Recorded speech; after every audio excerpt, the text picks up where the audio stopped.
The vast, cold expanse of space stretched endless and dark, punctuated by the sleek human exploration vessel Horizon. Captain J. Park stood on the bridge, his eyes fixed on the holographic display showing an approaching alien craft. The ship's sensors hummed with quiet anticipation. Jay was not a tall man, but something in his stance suggested quiet confidence. His crew, a mix of seasoned explorers and young specialists, moved with practiced efficiency. They had trained for years for this moment of first contact.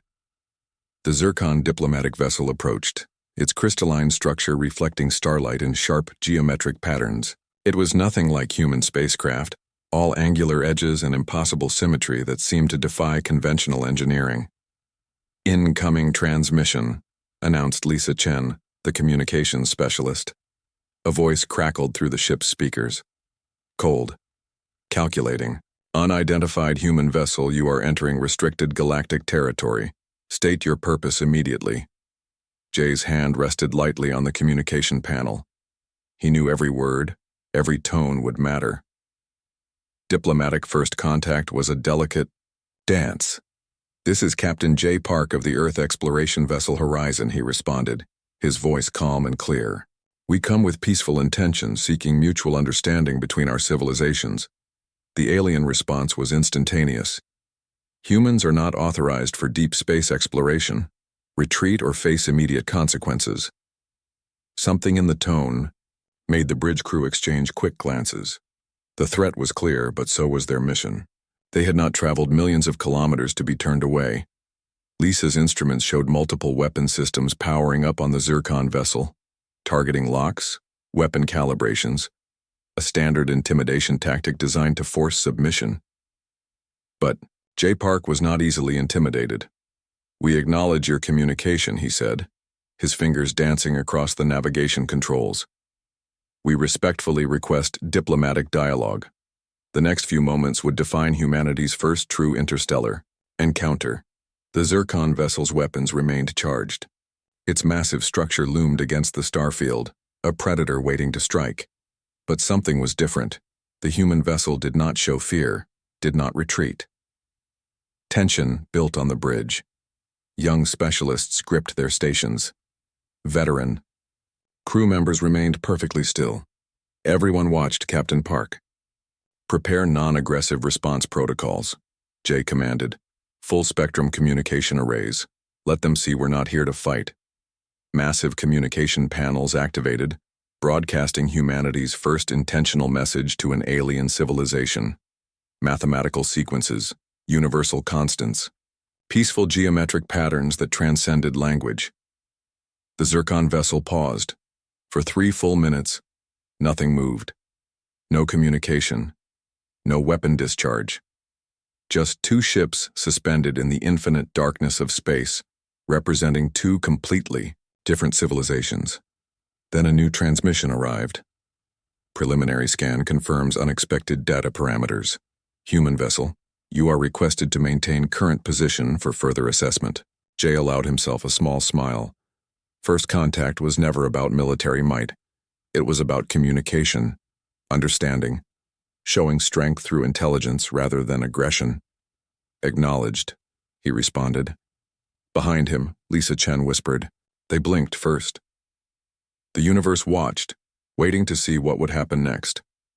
Humanity's first true interstellar encounter had begun, not with weapons, but with patience. Not with fear, but with calculated curiosity. The Horizon held its position, a beacon of human potential against the infinite cosmic background. And somewhere in the complex alien systems of the Zircon vessel, something shifted. A recognition. A moment of unexpected respect. First contact was never about winning. It was about understanding, and humanity had just made its first profound statement to the universe. The research facility looked ordinary from the outside, a simple glass and steel building nestled in the mountains outside Seoul. But inside, something extraordinary was happening. Dr. Hai Kim stood over a recovered Zircon quantum processor, her hands moving with surgical precision. Around her, holographic displays flickered with complex mathematical patterns and alien technological schematics. "This isn't just a computer chip," She muttered to herself. This is an entire civilization's technological philosophy. Her team of engineers and scientists watched carefully. They had been working nonstop for weeks, analyzing every microscopic detail of the alien technology recovered during the first contact mission. The processor was unlike anything humans had ever seen. Its molecular structure suggested computational capabilities that seemed impossible by current human standards. Circuits that could think, algorithms that could predict, technology that blurred the line between machine and intelligence. We're not just reverse engineering, Dr. Kim explained to her lead assistant. We're learning an entire new language of technology. Most scientists would have been overwhelmed. The zircon technology represented a leap generations ahead of human understanding. But humans had something the aliens never anticipated: adaptive intelligence.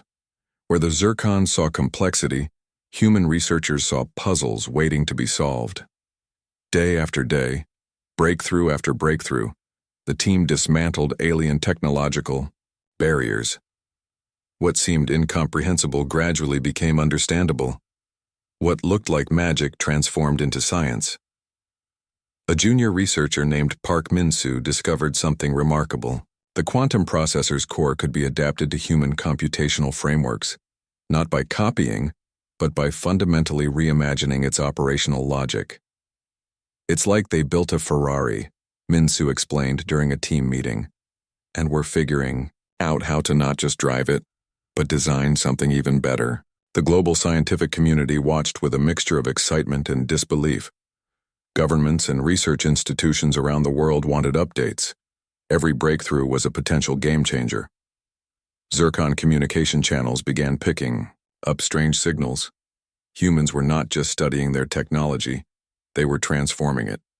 Dr. Kim's team developed hybrid systems that combined alien quantum processing with human adaptive algorithms. Computers that could learn faster, communication systems with unprecedented encryption, medical diagnostic tools that could predict diseases before they manifested. Technology is a language, Dr. Kim often told her team, and we're becoming fluent.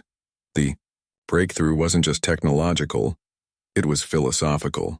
Humans were showing the universe that innovation wasn't about having the most advanced tools, but about understanding and reimagining them. Weeks turned into months. The research facility became a beacon of human potential. Scientists worked in shifts, their excitement palpable. Each discovery felt like unlocking a new dimension of possibility. The zircon monitoring systems detected something unusual. Human technological progression was happening at a rate they couldn't comprehend. What should have taken centuries was happening in months. Adaptation. That was humanity's true strength. By the time 6 months had passed, the recovered quantum processor had been completely understood, modified, and improved. What was once an incomprehensible alien artifact was now a foundation for the next generation of human technology. We're not just catching up, Dr. Kim told a global press conference. We're setting a new standard for technological evolution. The universe was watching, and humanity was just getting started. In research labs, government facilities, and private workshops around the world, scientists looked at the zircon technology and saw not a limitation but an invitation to imagine, to create, to push beyond known boundaries. Somewhere in the vast cosmic networks of the zircon civilization, alarm bells were beginning to ring. Humanity was not what they had expected. The first wave of zircon ships appeared without warning. Massive, silent, deadly. Commander Daewon Shin watched the holographic displays in the Earth Defense Command Center. Hundreds of alien vessels surrounded human colonies, their weapon systems charging with deadly precision. They think we're vulnerable, Shin muttered to his second-in-command, Sarah Kim. The zircon attack was calculated, designed to be swift, absolute. A surgical strike meant to crush human resistance before it could begin. They had studied human military structures, analyzed potential weaknesses, prepared what they believed was a perfect invasion strategy. They were wrong. Shin's team had been preparing for this moment since the first technological breakthrough. Where traditional military thinking suggested direct confrontation, they had developed something entirely different. Swarm drones emerged from hidden orbital platforms, thousands of small interconnected units that moved like a living organism. Not machines, not soldiers, something in between. The first Zircon ships discovered something unexpected. Their targeting systems went crazy, communication networks collapsed, weapon systems began firing at each other. What looked like a military attack was actually a complex psychological operation. Each drone carried a sophisticated algorithm designed to do more than fight. They infiltrated, they confused, they transformed the entire battlefield into a complex mental maze. Quantum interference signals disrupted alien communication. Advanced holographic projections created false battle scenarios. The Zircon fleet found itself fighting shadows, battling illusions that seemed completely real. Commander Shin watched with calculated calm. This wasn't about destroying the enemy. This was about breaking their will to fight. Target their communication networks, he instructed. Isolate command structures. Human technology worked differently. Where Zircon saw weapons and ships, humans saw complex systems that could be manipulated, disrupted, transformed. Alien ships began experiencing strange malfunctions. Navigation systems went offline. Weapon calibrations became unpredictable. Entire squadrons found themselves fighting imaginary enemies. Psychological warfare became the primary weapon. The Zircon fleet commander, expecting a traditional battle, discovered something terrifying. Humans weren't fighting. They were thinking. Adapting. Transforming the entire concept of warfare. Massive battleships suddenly found their sophisticated systems compromised. Not through brute force, but through intelligent manipulation. Complex algorithms that could predict and counter every potential move. Within hours, the massive Zircon invasion fleet was reduced to confused, isolated units. Not destroyed. Completely. Destabilized. They came expecting soldiers, Sarah Kim said, watching the holographic displays. They found something else entirely. Humanity's strength wasn't in weapons. It was in adaptability, in the ability to see complex systems and find unexpected solutions. The battle lasted less than 6 hours. When it ended, the Zircon fleet was in complete disarray. No massive explosions, no traditional victory. Just a complete psychological and technological breakdown. Commander Shin understood something fundamental. War wasn't about destroying the enemy. It was about understanding them so completely that destruction became unnecessary. Communication intercepts revealed growing panic in the Zircon command structure. They had encountered something they couldn't comprehend. An enemy that didn't fight like an enemy. Humans had transformed warfare into an intellectual exercise. As the last Zircon ships retreated, something became clear. This wasn't just a military victory. This was a fundamental shift in how intelligent civilizations might interact. The universe had just received a powerful message. Humanity was not to be underestimated.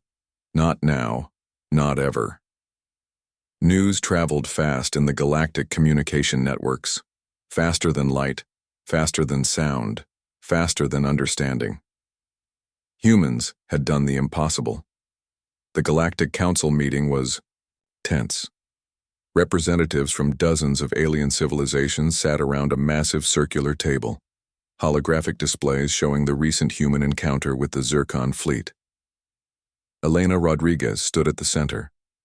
She was not a military leader, not a politician, just a diplomat with something most alien species found difficult to understand: genuine curiosity. "We are not conquerors," she explained, her voice calm and clear. "We are explorers, learners, collaborators." Some alien representatives looked confused, others looked worried. A few looked genuinely interested. The Norax delegation, known for their complex technological society, watched with particular intensity. They had been studying human communication patterns for months. What they discovered was fascinating. Humans didn't just communicate, they connected. Where other civilizations saw boundaries, humans saw opportunities. Where others saw limitations, humans saw potential solutions. Their recent technological and military performance had transformed galactic perceptions. "They defeated the Zircons without destroying a single ship," muttered the Calarian ambassador, shaking his multiple heads in disbelief. Reports spread across star systems, not through official channels but through communication networks that moved faster than official statements. Personal accounts, scientific analyses, technological insights. Humans were becoming something unexpected. Not a threat, not a potential conquest. Something more complex. A civilization that could adapt, that could learn, that could transform challenges into opportunities. The Galactic Research Institute began collecting data, psychological profiles, technological assessments, communication studies. Humans were becoming a subject of intense scientific curiosity. What made them different? How could a relatively young species demonstrate such rapid technological progression? How could they transform warfare into an intellectual exercise? Elena Rodriguez understood something fundamental. Perception was everything. "We're not here to compete," she told the council. "We're here to collaborate." Some alien representatives remained skeptical. Others saw potential. A few recognized something profound. Humans represented a new model of intelligent civilization, not through force, not through conquest, but through understanding. The Norax delegation requested direct communication channels. They wanted to study human problem-solving techniques. Their scientists were fascinated by human adaptive capabilities. Technological exchanges began, carefully, strategically, but with genuine mutual respect. Humans shared knowledge not as a weapon, but as an invitation. Their recent encounters showed something remarkable. They could defeat an advanced civilization without firing a single aggressive shot. The Galactic Communication Network buzzed with new information, rumors, analyses, scientific studies. Humans were different, not superior, not inferior, just fundamentally unique. Their recent encounter with the Zircons had transformed galactic perception. No longer were they seen as a young, inexperienced species. They were recognized as a potentially revolutionary civilization. Elena Rodriguez smiled. This was just the beginning. The universe was watching, and humanity was just getting started. The final diplomatic summit happened on a neutral space station, suspended between known galaxies. Sunlight-hued energy fields surrounded the meeting chamber, creating an environment of calm and possibility. Sung Ho Park represented humanity. Tall, calm, intelligent. His eyes reflected something more than diplomatic training, a genuine desire for understanding. Across from him sat Aaron Vex, the Zircon Prime Minister, once an enemy, now a potential ally. "We are not here to establish dominance," Sung Ho began. "We are here to propose something different." The chamber fell silent. Representatives from multiple alien civilizations watched carefully. This was more than a treaty. This was a potential transformation of galactic relationships. Sung Ho's proposal was elegant in its simplicity. Collaborative exploration, shared technological development, mutual growth through understanding. The Zircons had expected another confrontation. Instead, they received an invitation. "Our recent encounter demonstrated something important," Sung Ho explained. "Conflict is a failure of imagination. Cooperation is the true measure of intelligence." Aaron Vex listened. His complex neural systems processed every word, every subtle communication nuance. Humans were unpredictable, fascinating, dangerous in their potential. The proposal included joint scientific missions, technological exchange programs, cultural understanding initiatives, not as a conquest, but as a genuine partnership. Some alien representatives looked skeptical. Others looked intrigued. Humans had demonstrated something remarkable in their recent encounters. They could defeat an advanced civilization without destruction. They could transform potential conflict into collaborative opportunity. The space station hummed with potential energy. Holographic displays showed potential collaboration zones, exploration routes, Scientific research platforms. We are not asking to lead, Sung-Ho continued. We are asking to learn, to grow. Together, the Zircon delegation exchanged complex communication signals. Their neural networks analyzed every potential scenario. Humans represented an unprecedented variable in galactic dynamics. Not a threat. Not a potential conquest. Something more complex. Civilization that could adapt. That could transform challenges into opportunities. That could see potential where others saw limitations. Hours of discussion followed. Complex negotiations. Detailed technological assessments. Cultural exchange protocols. The final agreement was surprisingly simple. A collaborative framework that allowed multiple civilizations to explore, learn, and grow together. Aaron Vex made a surprising decision. We accept your proposal, he announced. The chamber erupted in subtle communication waves. Excitement, curiosity, potential. Humans had done something unprecedented. They had transformed a potential conflict into a collaborative opportunity. As the summit concluded, something fundamental had changed. The galaxy would never be the same. Sung-Ho Park understood this was more than a diplomatic victory. This was a new model of intelligent interaction, not through force, not through conquest, but through genuine understanding. The space station continued its silent orbit. Outside, stars continued their ancient dance. Galaxies spun in their complex patterns, and humanity had just taken its first real step into a larger, more complex universe. The future was not about winning. The future was about growing.